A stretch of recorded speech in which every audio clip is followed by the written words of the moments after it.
Welcome. In front of me is a OnePlus Pad 3, and today I will show you how you can enable and also set up your Do Not Disturb mode.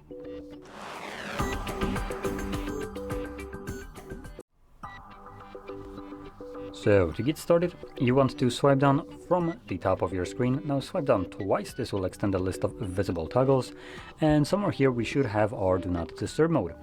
For me, this is located right here at the bottom. Once you see it, first time around you can hold it. This will quickly take you to the settings where you can customize how the mode will function. Now we don't have very many options in here as this device doesn't have any kind of LTE connectivity, therefore it just removes a bunch of the options that would typically be associated with that. So you can go over this, customize it. Once you're done, close this up. As long as you don't want to change anything, you don't need to go back there ever again. And let's find the toggle once more, and this time around instead of holding it, you can just simply tap on it.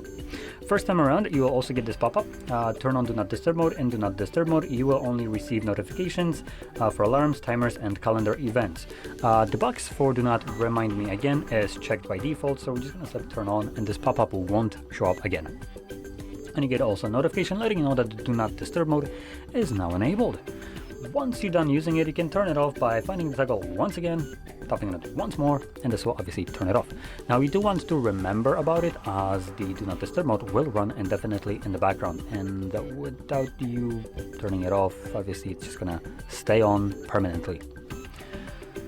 So anyway, with that being said, hope you found this video helpful, and if you did, don't forget to hit like, subscribe, and thanks for watching.